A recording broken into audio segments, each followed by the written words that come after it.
रावण माना ही हमारे आत्मा की कमजोरी। रावण और कुछ नहीं है, हमारे आत्मा की कमजोरी ही रावण है। तो उसके ऊपर जब हम जीत पहनते हैं तो उसको ही यादगार रूप में विजयदशमी के रूप में हम सभी मनाते हैं। और आज बाबा ने हम सबको भी वरदान भी बहुत अच्छा दिया। आज के दिन को लगता हुआ कि साइलेंस के शक्ति द्वारा क्या करना है, अपने आत्मा के स्पीड को बढ़ाना, तीव्र गति करनी। तो उससे क्या होगा, जब साइलेंस की शक्ति बढ़ेगी, योग की शक्ति बढ़ेगी, तो आत्मा की गति तीव्र होगी और उस तीव्र गति से ही हम विश्व को परिवर्तन कर सकते हैं। तो आत्मा की शक्ति बढ़ाना ही बाबा के विश्व परिवर्तन के कार्य में मददगार बनना है। तो बाबा कहता है कि विश्व के परिवर्तन के निमित्त आप सभी आत्माएं हैं। तो बाबा ने कई बार हम सबको, जैसे पिछले क्लास में भी हम सभी ने चर्चा की कि विश्व परिवर्तन का कार्य है या बाप को प्रत्यक्ष करने का कार्य है, वो हमारे श्रेष्ठ जीवन के ऊपर ही निर्भर है। क्योंकि बाप की जो प्रत्यक्षता होनी है, आत्माओं को जो बाबा का कना दाना मिलना है, तो बाबा ने क्या कहा कि ज्ञान से भी ज़्यादा अब जो लोग देखना चाहते हैं या जिसका इफेक्ट सभी आत्माओं के ऊपर होगा, वो है हमारे चेहरे और चलन द्वारा। तो अब हम सबको अपने जीवन को ऐसा दिव्य बनाना है, शक्तिशाली बनाना है और ज्ञान का जो प्रैक्टिकल प्रूफ है हमारा ब्राह्मण जीवन। तो बाबा ने इतना श्रेष्ठ ब्राह्मण जीवन हमको दिया है, तो उसको ऐसे ही उलझन में उलझते हुए, दुनिया में फंसते हुए, माया के वश होते हुए ऐसे नहीं बिताना है। अब हमारा जीवन गुणों से संपन्न, शक्तियों से संपन्न और एकदम शांति वाला, सुकून वाला, निश्चिंत जीवन। आज दुनिया में सब कुछ है, सब क्या चाह रहे हैं, शांति, सुकून। तो वो हमारे जीवन से लोगों को अनुभव हो, उनको हमारे से वो वाइब्रेशंस मिले। लेकिन बाबा कहते हैं कि वो कब मिलेंगे, कितना भी ज्ञान सुनाओ। बाबा ने अभी बीच में मुरली में कहा, कितना भी कोर्स करो, कितना भी भाषण करो, वो केवल यहाँ तक पहुँचता है। लेकिन उनके आत्मा के ऊपर छाप करना है, उनको दिल तक उनके पहुँचाना है, तो आपके श्रेष्ठ वाइब्रेशंस और हमारे से वाइब्रेशन उन आत्माओं तक कब पहुँचेंगे, जब अंदर से हम स्वयं भरपूर होंगे। फिर आपको देने की जरूरत नहीं है। आपके दृष्टि द्वारा, आपके बोल द्वारा, आपके ओरे के द्वारा आत्माओं को ऑटोमेटिकली मिलता जाएगा। कई बार हम सभी ये सोचते हम बाबा के बच्चे हैं, ब्राह्मण बने हैं, और लोगों को हम सभी कहते हैं कि हम दुनिया को बदलने वाले हैं, विश्व को परिवर्तन करने वाले हैं। लेकिन जब प्रैक्टिकल जीवन में चलते हैं,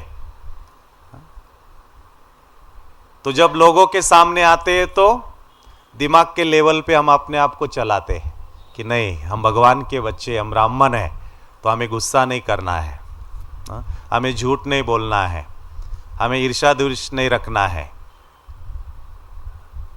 लेकिन जब अपने में होते हैं, अकेले में होते हैं,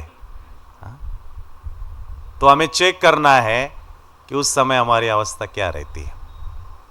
कई बार हम गुस्सा कर रहे होते, लड़ रहे होते, कोई आया तुरंत शांत हो जाएंगे, स्माइल करने लग जाएंगे। तो हमें अभी दिखावा नहीं करना है, दुनिया के दिखाने की जरूरत नहीं है। तो हम अपने दिमाग से अभी क्या करते हैं, अपने आप को चलाते हैं, या दुनिया को दिखाने के लिए मैं बहुत योगी, मैं भगवान का बच्चा हूं, वो दिखाने के लिए हम सामने आते हैं और बाद में प्रैक्टिकल जीवन में आते, व्यवहार में आते ही माया के वश हो जाते हैं। तो कभी ब्राह्मण बनते, कभी माया के वश हो जाते हैं। तो बाबा कहते चेक करो कितना समय ब्राह्मण रहते हो और कितना समय शूद्र रहते हैं। तो जब माया के वश है तो समझो उस समय हम ब्राह्मण नहीं है। जब श्रीमत प्रमाण जब हम चलते हैं तब हम ब्राह्मण हैं। अब हम कहेंगे कि भाई जी ये बातें तो सही है, लेकिन पुराने दुनिया में रहना है, गृहस्थ में रहना है, कारोबार में आना है, तो बहुत बातें आती है, बहुत समस्याएं आती है।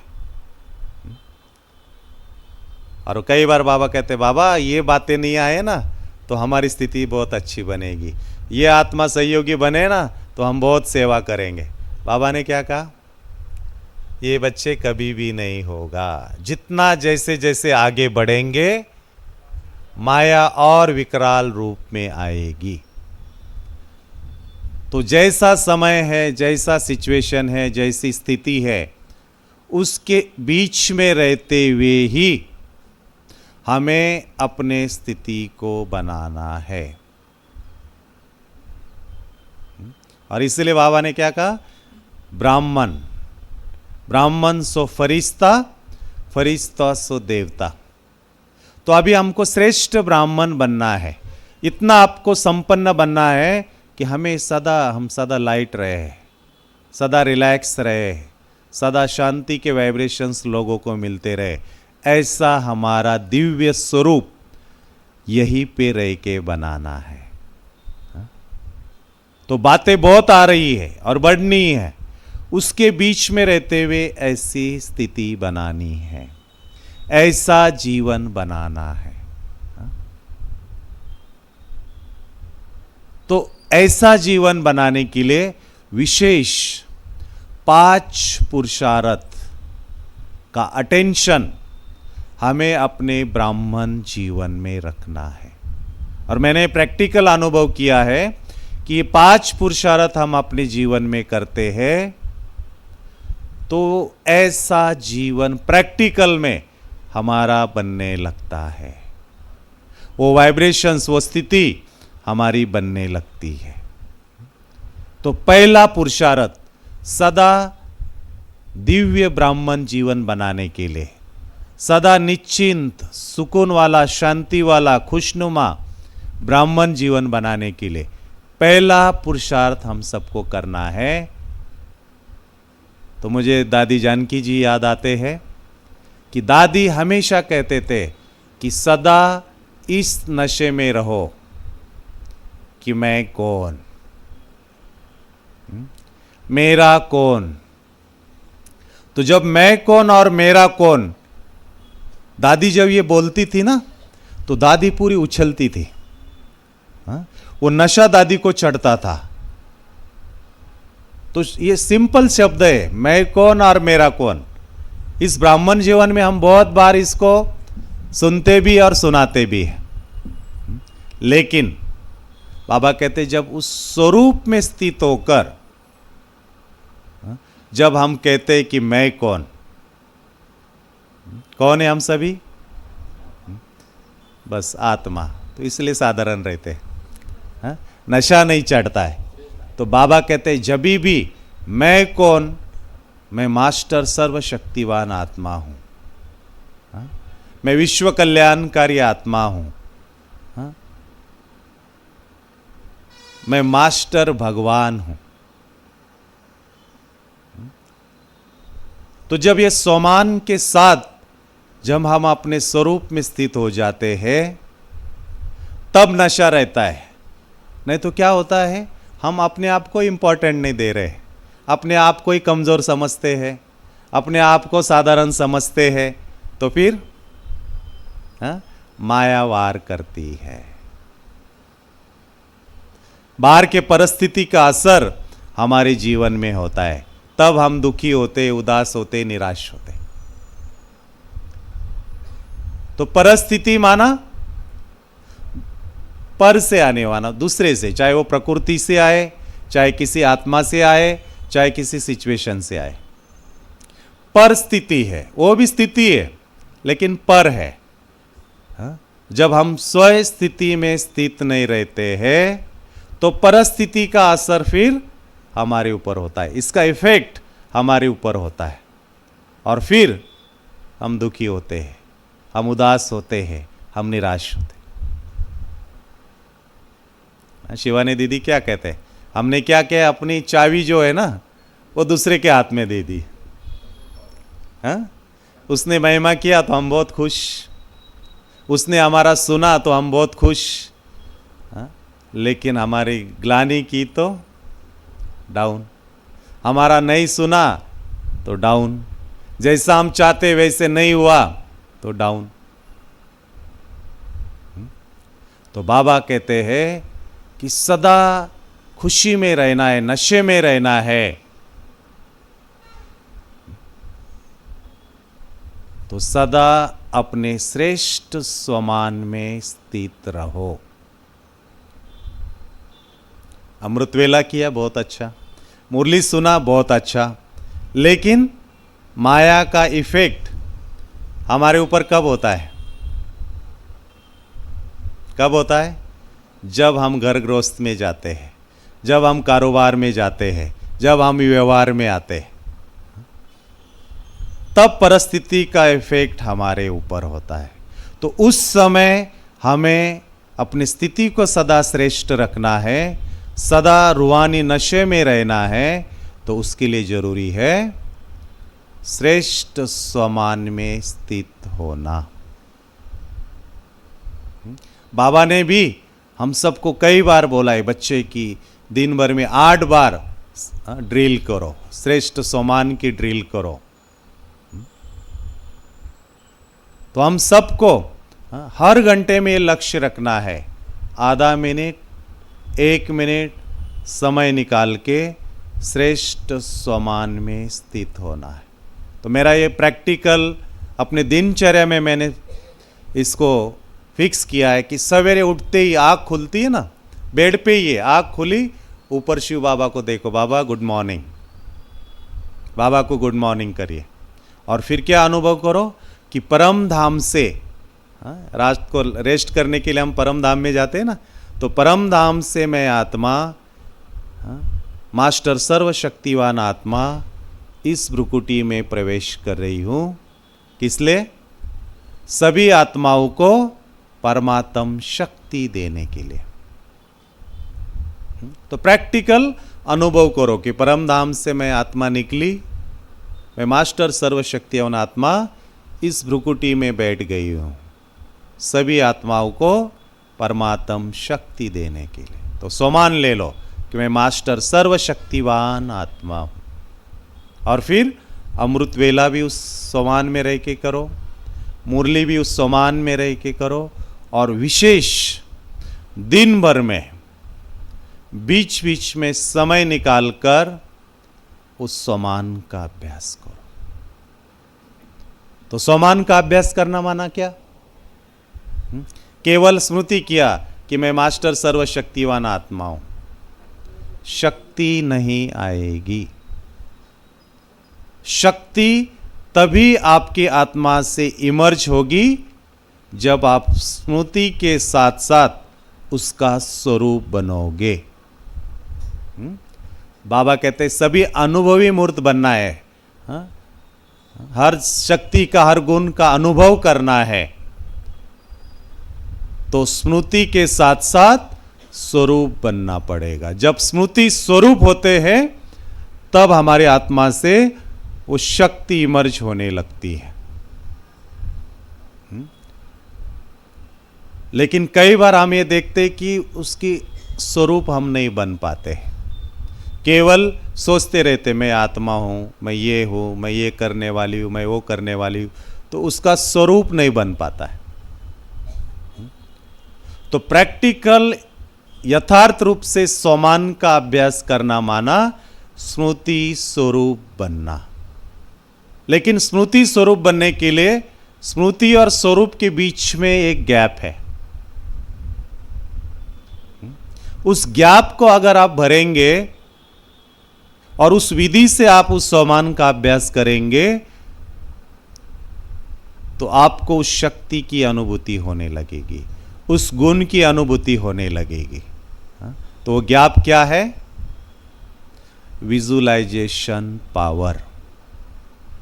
तो जैसे हमने स्मृति किया मैं मास्टर सर्वशक्तिवान आत्मा हूं, तो अपने दिव्य बुद्धि द्वारा देखो अपने आप को कि कैसे सर्व शक्तियों से संपन्न मैं मास्टर सर्वशक्तिवान आत्मा हूं। देखो अपने आत्मा को, पॉइंट ऑफ लाइट आत्मा हूं, लेकिन सर्व शक्तियों से चमक रही हूं, सर्व शक्तियों से मैं संपन्न आत्मा हूं और वो शक्तियों की लाइट मेरे चारों ओर फैल रही है। तो विजुलाइज करते ही जाओ। तो जितना आपका वो विजुलाइजेशन पावर क्लियर होगा उतना आपका स्वरूप बनता जाएगा और गहन उस शक्ति की आप अनुभूति कर पाएंगे। तो स्मृति करो, उसको देखने का अभ्यास करो। जैसे अभी मैं आपको कहूँगा आपका घर कैसा है, अभी आपके सामने तो आपका घर नहीं है, लेकिन बार बार आप सोचोगे मेरा घर कहाँ है, मेरा घर कैसा है, तो पता चलेगा इस कॉलोनी में है, इस एरिया में है, फिर ऐसा दरवाज़ा है, या किचन है, या बेड है, या सिटिंग रूम है, या ये बाबा का कमरा है। तो यहाँ बैठे बैठे ही पूरा आपका घर आपके सामने आ जाएगा। तो विजुलाइजेशन करना माना जो बाबा का दिव्य ज्ञान है, तो ज्ञान के समझ के आधार से स्मृति करना, उसको विजुलाइज करना, चित्र अपने बुद्धि में उसका तैयार करना और उस चित्र को, उस विजन को क्लियर करते चलना। तो जितना विजन क्लियर होता जाएगा उस स्वरूप की अनुभूति हम करते जाएंगे और जितनी गहन अनुभूति उसकी होगी तो आत्मा से वो शक्ति इमर्ज होना शुरू हो जाएगी और फिर वो हमको अनुभव में आएगी और चारों ओर फैलती जाएगी। इसलिए स्वमान का अभ्यास करना है तो 1 मिनट समय निकाल के स्मृति करो, विजुलाइजेशन करो और उसके स्वरूप में टिक जाओ कि मैं मास्टर सर्वशक्तिवान आत्मा हूं। देखो अपने आप को,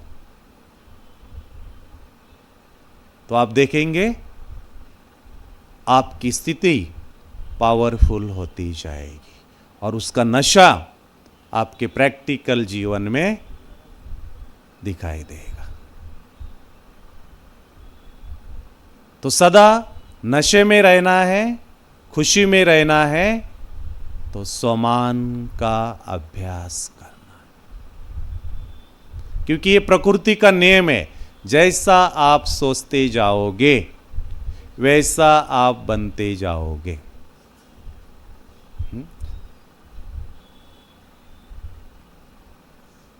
तो श्रेष्ठ स्मृति और उसका अभ्यास, जिसको बाबा कहते हैं स्वमान का अभ्यास, तो हमें ये पक्का करना है और कुछ करना नहीं दिन भर में। कारोबार छोड़ना नहीं है, कहीं बैठना नहीं है, लेकिन अटेंशन का पहरा देके हमको लक्ष्य रखना है कि आज मुझे 11 बार 21 बार मुझे इस स्वमान का अभ्यास करना है। डेली रूटीन में 1 घंटा हुआ अटेंशन दो, चलो 1 मिनट सब संकल्प को स्टॉप करके उस स्वमान का अभ्यास करो। तो बार बार उस चीज का अभ्यास करेंगे, उसकी स्मृति बार बार करेंगे, उस स्वरूप में टिकेंगे, तो शक्ति नेचुरल हमारे जीवन से काम करने लगी। तो फिर हमारा चेहरा ही वो सबको नशे वाला देखेगा। वो वाइब्रेशन ऑटोमेटिक आत्माओं को अनुभव होते जाएंगे। तो सदा ये नशा रखना है कि मैं कौन और मेरा कौन। कभी भी थोड़ा कमजोरी लगे, उदासी लगे, कोई परिस्थिति का असर होने लगे, तो अपने आप को चाबी दे दो, अरे मैं कौन हूं। तो जब आप खुद अपने आप को अनुभव करेंगे तो वो परिस्थिति, बाबा क्या कहते हैं, कागज का शेर अनुभव होने लगेगी। ठीक है, तो ये पहला अभ्यास कि सदा अपने स्वमान के सीट पर सेट होकर मैं कौन, उस नशे में रहना है।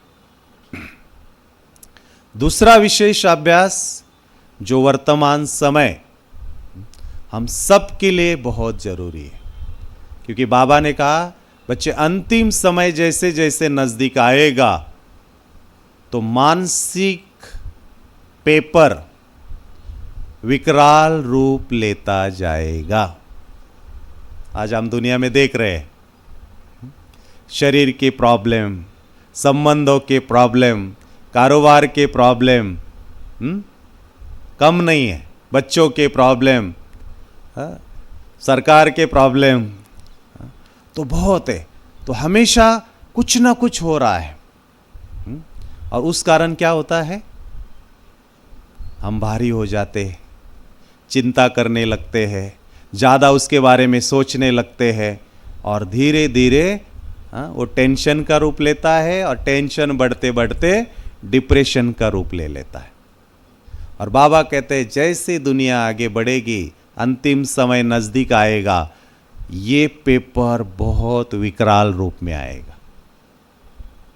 क्योंकि ये सामने सामने साकार में कोई चीज़ फेस करनी तो आदमी सहज कर लेता है, लेकिन जब खुद के अंदर ही खुद की लड़ाई है तो उसको कोई समझ नहीं सकता है, वो कोई मदद भी नहीं कर सकता है। तो ऐसे समय में बाबा ने कहा बच्चे, कोरोना ने हम सबको दिखा दिया कि समय आने पर ना कोई लौकिक वाला काम आता है, आया कोई, ना अलौकिक वाला काम आता है, ना आपका साधन काम आता है, ना आपका पैसा काम आता है। लेकिन लास्ट समय के लिए बाबा ने और एक बात कही है कि बच्चे उस समय बाप भी साक्षी हो जाएगा। माना जो बाबा की मदद अभी मिलती है, लास्ट समय में बाबा का साक्षी होना माना ही बाबा का धर्मराज का पार्ट है। बाबा कोई सजा नहीं देगा, लेकिन जो बच्चों को मदद करता है, हिम्मत देता है, हेल्प करता है, तो लास्ट समय में बाबा भी साक्षी हो जाएगा। उस समय हमें खुद के स्थिति से ही परिस्थिति को पार करना है। उस समय अपने आत्मबल पे जो जिसने पास किया वो पास विद ऑनर होगा, और जो फेल हो गया वो फेल हो जाए। और ऐसे समय में मैं सबको कहता हूं कि अभी खुद का सहारा बनो। अभी कहते हैं ना खुदा हमारा सहारा है, हा? लेकिन लास्ट समय में जब बाबा का साक्षी का पाठ चलेगा, धर्मराज का पाठ चलेगा, तो फिर हमें खुद का सहारा बनना पड़ेगा। और उसके लिए अभी से ही हम सबको एक अभ्यास करना है। बातें तो आएगी, लेकिन इन बातों के ऊपर विजय प्राप्त करना है, इससे मुक्त रहना है। तो रोज योग में जब हम बैठते हैं तो दूसरा अभ्यास करना है कि कितनी भी बातें हो, आप देखना ये अभ्यास करोगे सदा निश्चिंत रहोगे, सदा हल्के रहोगे। और वो अभ्यास है कि खुद से बातें करना, खुद को समझाना।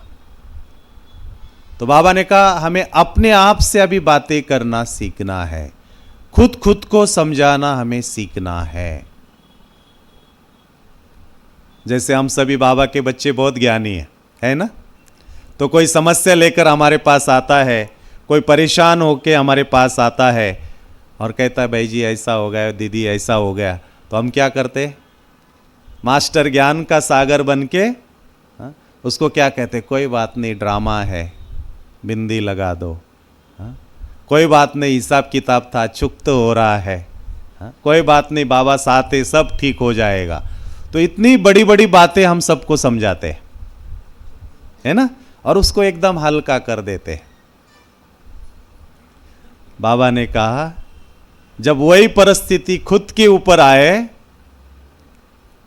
हाँ, तो क्या उस समय हम खुद को समझा सकते हैं?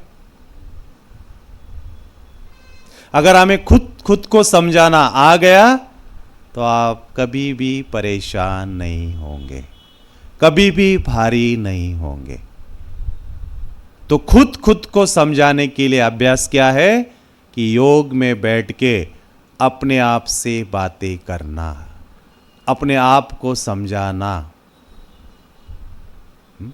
क्योंकि हम सब ने अगर अनुभव किया होगा साक्षी होके, तो एक आप नोट करोगे कि दुखी कौन होता है?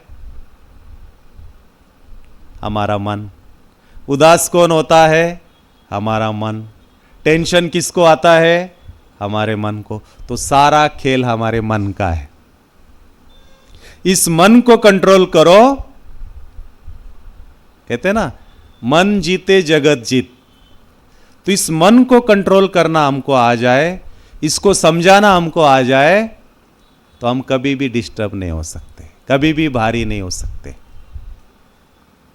क्योंकि सारा इफेक्ट मन के ऊपर पड़ता है, मन वश हो जाता है। तो बाबा कहते हैं अब इस मन को कौन समझाएगा?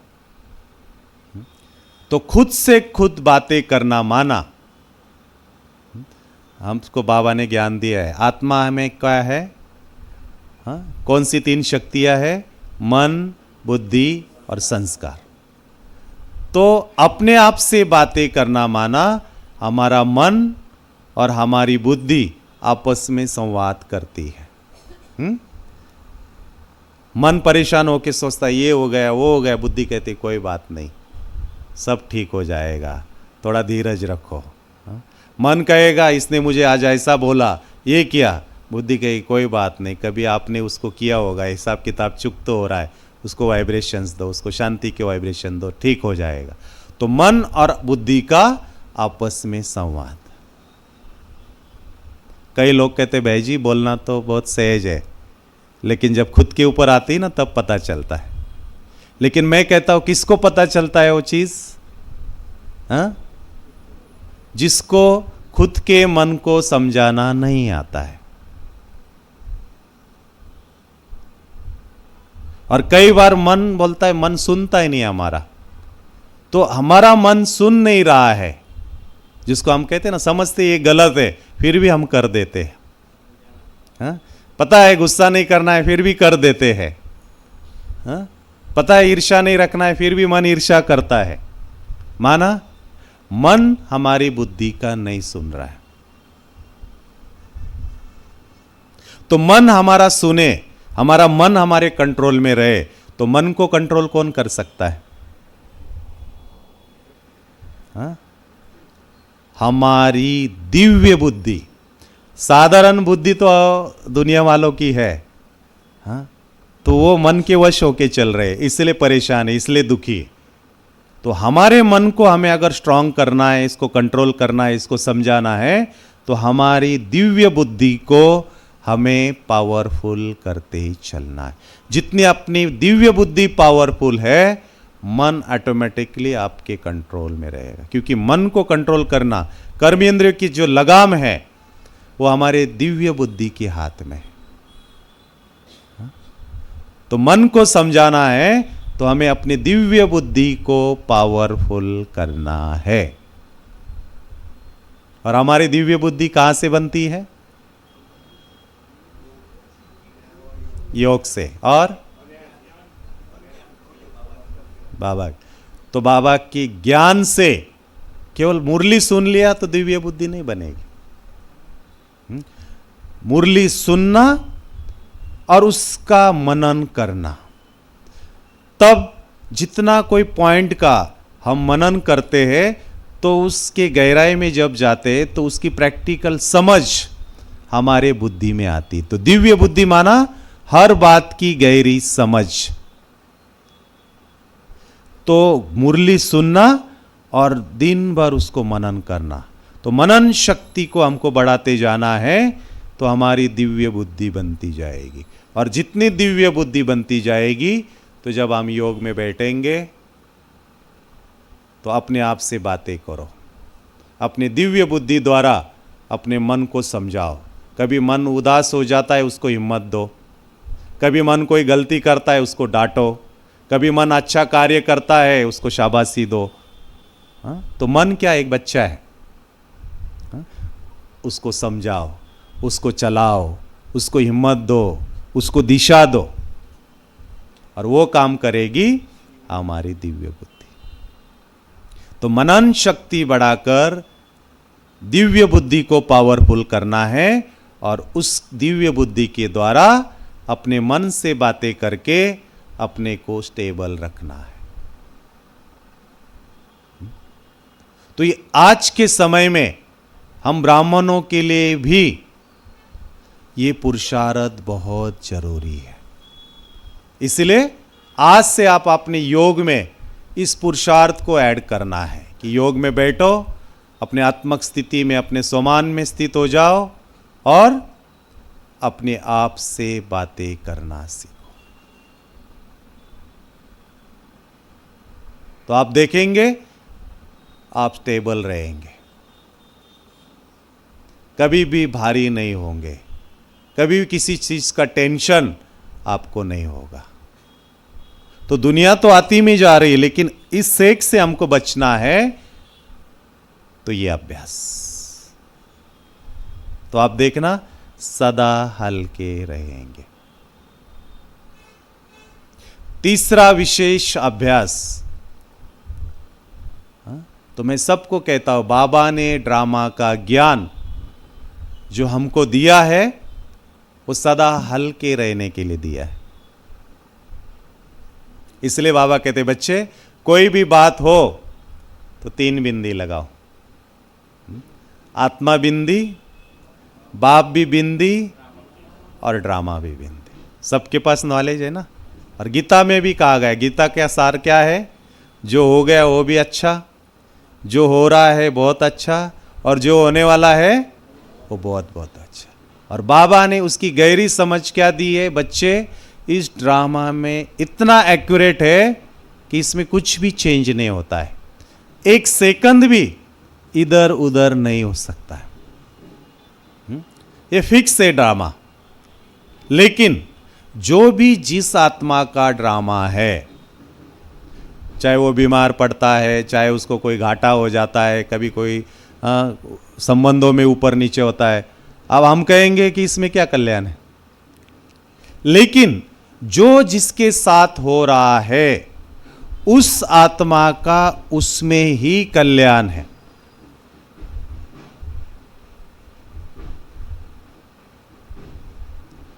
लेकिन उस समय हम समझते नहीं, ऐसा हमारे साथ क्यों हो रहा है, बाबा आप कुछ करते क्यों नहीं हो, हाँ मेरे साथ ही ऐसा क्यों।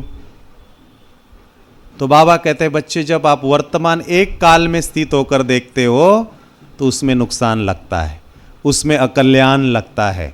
लेकिन बाबा जैसे साक्षी होके, त्रिकालदर्शी होके उस समय आप स्थित हो जाओ,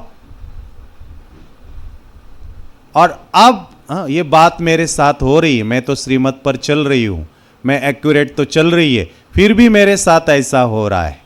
चाहे शरीर का हिसाब किताब आता है, चाहे कोई दूसरी बात आती, कोई भी पेपर आए, तो उस समय साक्षी होकर उस बात को देखो कि अब इसमें मेरा क्या कल्याण है।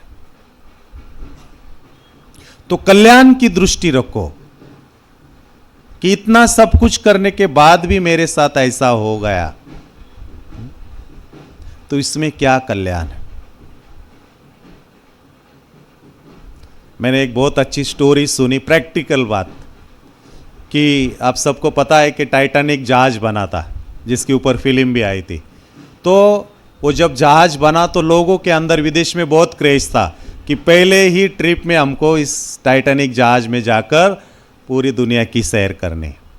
तो उसमें एक किसान रहता है, उसको भी लगता है कि नहीं, मुझे भी अपने परिवार के साथ इस टाइटैनिक में हाँ, पहले ट्रिप में जाना है।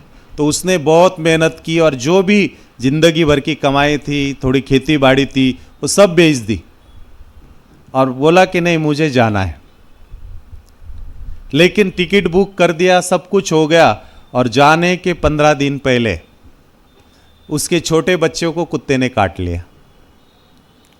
हाँ, ये प्रैक्टिकल है। तो जब कुत्ते को काट लिया तो उसकी बच्चे की हालत बहुत खराब हो गई। तो अब क्या करें? जाने का समय तो नजदीक आ गया। तो पत्नी ने बोला कि आपने इतना खर्चा किया है, आप और दूसरे लोग जाओ, मैं बच्चे के पास रहूं। तो उसने कहा नहीं, जाना है तो सबको जाना है, नहीं तो कोई नहीं जाएगा। तो मजबूरी में सही वो गए। जब जहाज निकल रहे थे, जाना तो है नहीं, तो जहाज को अपने सामने से जाते हुए देख रहे और मन में दुखी हुए, मेरे साथ ही ऐसा क्यों हुआ?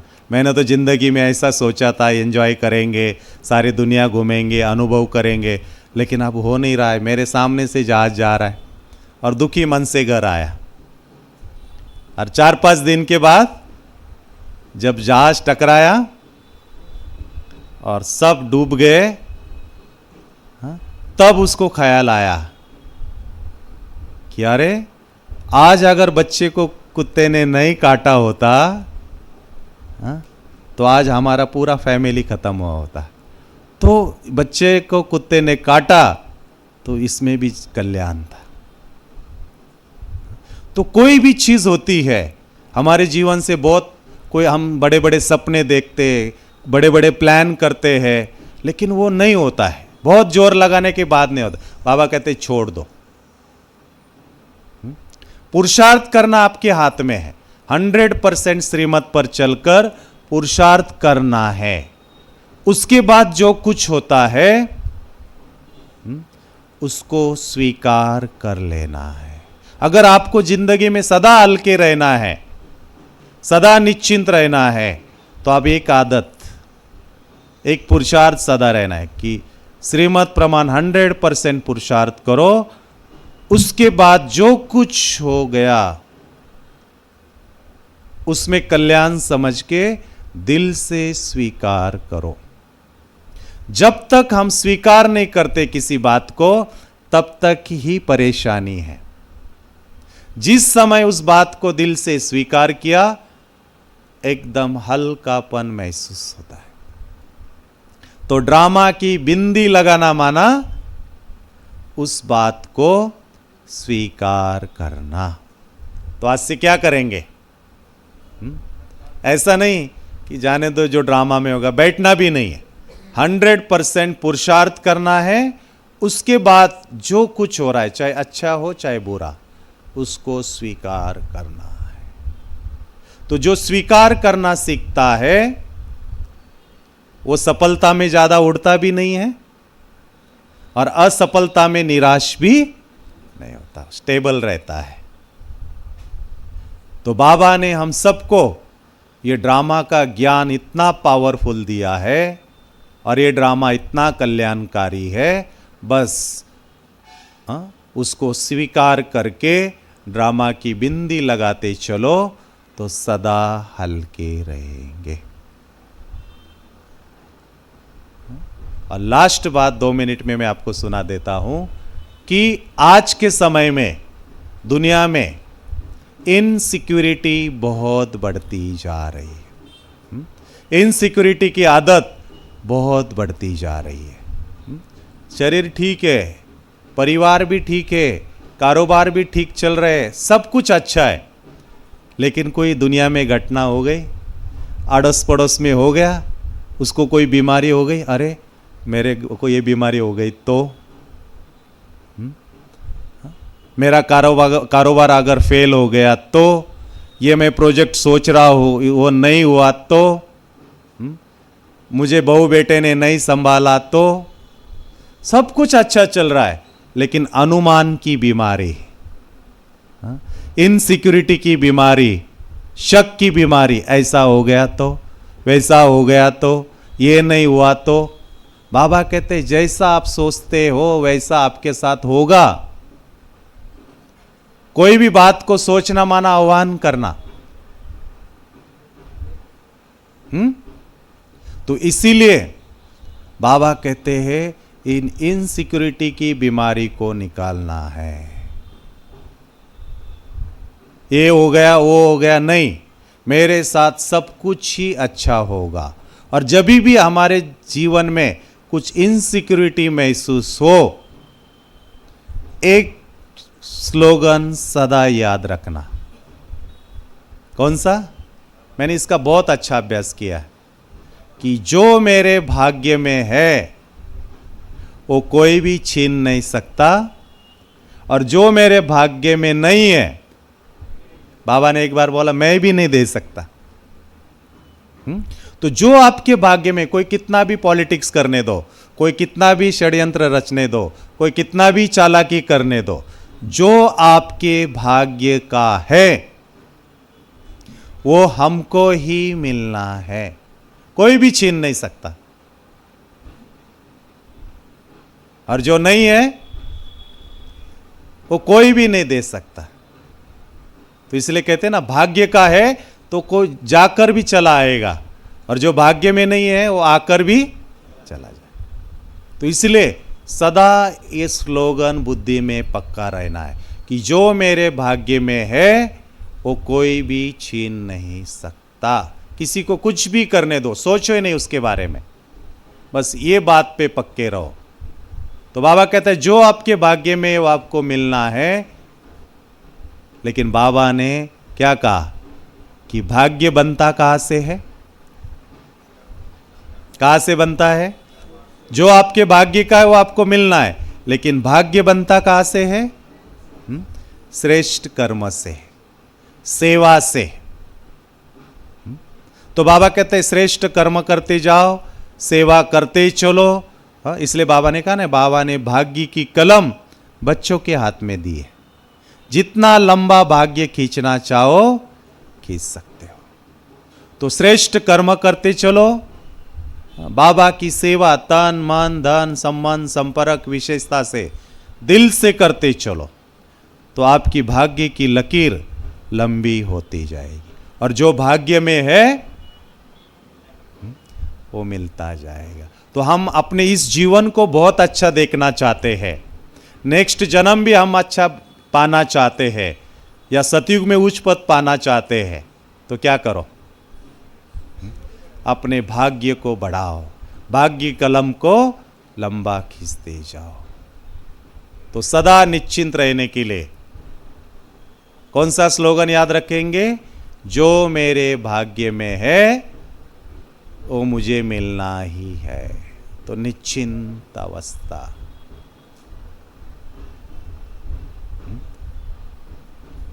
तो मैं कौन, मेरा कौन?